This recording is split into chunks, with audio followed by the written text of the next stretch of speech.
Hello everyone, मेरा नाम शबनम है और मेरे यूट्यूब चैनल का नाम है स्टडी वॉरियर। आज मैं आपके लिए लेकर आई हूँ एक ऐसे जो उर्दू मीडियम के बच्चों के लिए है। टॉपिक है मेरा पसंदीदा शख्सियत मेरी माँ। तो मैं स्टार्ट करती हूँ। मेरी पसंदीदा शख्सियत मेरी माँ है, जिसके कदमों तले जन्नत है। माँ जिसकी मुस्कान फूलों से ज़्यादा दिल को लुभाती है। माँ जिसमें शबनम से ज़्यादा ठंडक है। माँ जिसकी प्यार गर्मी से ज़िंदगी के तमाम मुश्किलात की जंजीर पिघल जाती है। जिसकी महफूज पनाहगाह में मासूम बचपन महफूज रहता है। दुनिया के तमाम इंसानों की तरह मुझे भी अपनी माँ सबसे ज़्यादा प्यारी है। इसके एहसानात की ठंडी छाँव, उसकी मोहब्बत की खुशबू हमें दुनिया में कहाँ मिलेगी जो माँ के आंचल में मुयस्सर है।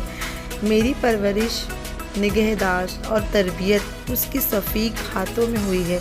सच्चाई, इखलाक, दयानतदारी, इसार, कुर्बानी, ईमानदारी, बहादुरी, मजलूमों की हिमायत, मदद जैसे जौहरात हयात को मेरे किरदार का हिस्सा बनाने की सही करती रही। मेरी निगरानी और हौसला अफजाई जैसे इसकी ज़िंदगी का मकसद है। लालच, बुराई, झूठ, खयानत, इन चीज़ों से नफ़रत इसकी तरबियत का नतीजा है। हक़ व बातिल में तमीज़ का शऊर उसकी हिदायत का समर है। ज़िंदगी की कठिन राहों में, दुश्वारियों में उसकी दिलजोई और धड़ास सबसे बड़ी ताकत है।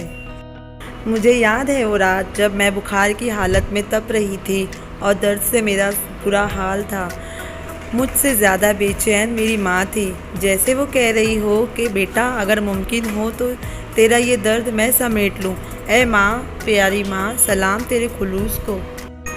ऐ माँ, मेरी प्यारी माँ, सलाम तेरे खुलूस को, तेरी शफ़क़त को, तेरे ईसार और मोहब्बत को। रब्बे कायनात की अजीम नियामत है तू। पैगंबर और वली भी तेरे गोद के पाले हैं। काश खुदा वो दिन कभी न लाए जब तू नाराज़ हो, क्योंकि तेरी और वालिद साहब की खुशनुदी में ही रब्बे कायनात की खुशनुदी पोशीदा है।